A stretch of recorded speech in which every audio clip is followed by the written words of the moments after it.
Nothing feels better than using your superpower of sewing to make something for someone in need.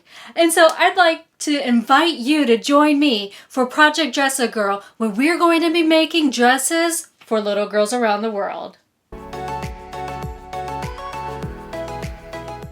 I'm Madi with Madi Sews, and thanks for hanging with me, y'all. So today I want to talk to you all about a charity project that is going to be running all month long. That's right. Project Dress a Girl starts today, and we are going to be making dresses for donation to little girls around the world. These dresses are going to be donated to the Dress a Girl Around the World organization. Now, this organization has a worldwide presence, and their ambassadors distribute these dresses to underprivileged girls in different communities. While distributing these dresses, they like to educate the families on the perils of human trafficking, how to identify it, how to avoid it. Now, I've donated dresses in the past to my ambassador here that's located in Maryland, and I've seen these dresses go to Asia, Africa, South America, and honestly, I've even seen her donate dresses to underprivileged girls in Baltimore here locally. So it is definitely something that makes me feel good, and I know that you guys are going to feel really good about doing as well. Now let's talk about some of the really fun activities that are coming up. So I have a packed calendar for you all, and you can actually find that calendar in the description box below, as well as on my website over at madisews.com. It's going to be ever evolving. As more people join in and more activities are added, I will continue to update those calendars. There are tutorials coming your way, pattern hacks, patterns to consider, fabrics to consider, Zoom social events where we can just chat and sew together. If you're interested in that, please send me an email because those sessions book up quickly. And did I mention sew-alongs? Well, those are happening too. So if you're planning on making a dress for Project Dress a Girl, don't forget to subscribe and turn on the notifications down here so that way you know the next time that there's going to be a new video. I typically have videos 3 times a week. However, September is going to be really special in that I'm going to be doing them more frequently, giving you some hacks, tips and tricks, and highlighting some of the amazing YouTubers that are joining in with their superpowers and videos. Trust me, you're not going to want to miss out on their videos. I mean, we've got Simply Delilah, we've got Frugalissima, Rochelle Handmade Designs, Pinky's Farm, Thoughtful Creativity, Go So Beautiful, Pickety Stitch Life is so creative, Christine Sews a Lot, Crystal Sews and Stuff, we've got Michelle Sews Again, and then we have Today in Jen's Sewing Room, Lost My Thread, followed by Creativity by T, Kim Gaddy Sews, Myra Lorraine, Carmen Salome, Textile Tailored Thoughts, and of course, Naughty Gnome. All of their links are in the description box below as well.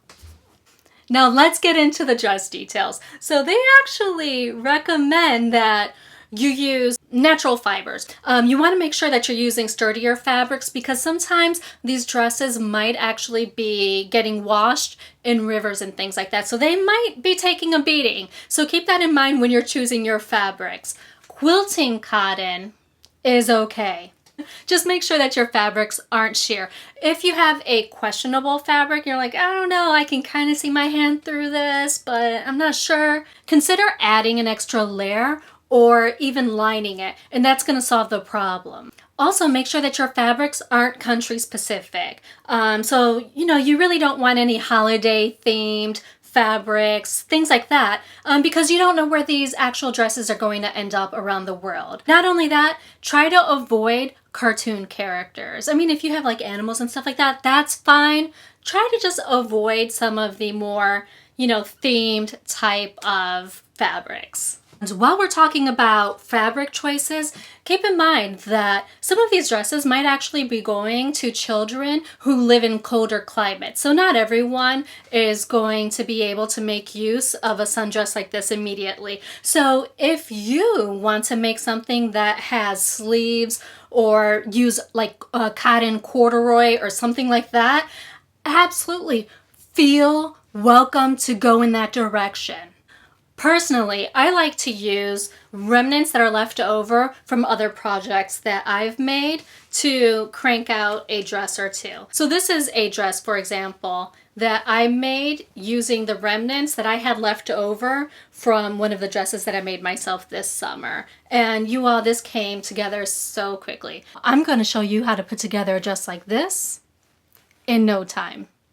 It's super beginner friendly, and they come together like this. Pockets are an added bonus. I mean, I don't know about you, but my little kid loves to shove things in his pockets. So if you have the ability to add pockets, perfect. And you can absolutely make these dresses in any size, ranging from baby to big girl. Now keep in mind, some big girls are actually big girls. I mean, we're looking at teenagers and stuff like that too.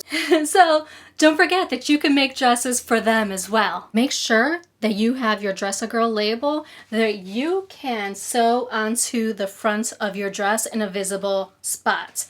If you're in the US and you only need one or two, feel free to shoot me an email and I'll be happy to place a couple in the mail for you. And trust me, I think I've got plenty. There's about 300 of them here. Oh, if we make 300 dresses, that would be so amazing. The goal is 100 though. And while we're talking about this 100 dress goal, I'm actually going to be keeping tally via pictures. So make sure that when you're done with your dress, you post that beautiful project on Instagram using the hashtag ProjectDressAGirl and tag me at Mari Sews for Curves. I'm going to collect those pictures, and at the end of the month, I am going to do a compilation video showing you all of the amazing things that others have made. Oh yeah, and I almost forgot. Try to avoid using button closures or zippers. Some ambassadors actually don't mind if you have button closures on them, but if you really want to make a pattern using a button closure, just reach out to your local ambassador and ask them their thoughts on that. I am so incredibly grateful that you're using your superpower to make a dress for donation, and I know that these little girls will be as grateful as well. Again, don't forget to turn on your notifications because there's a tutorial for this coming up shortly.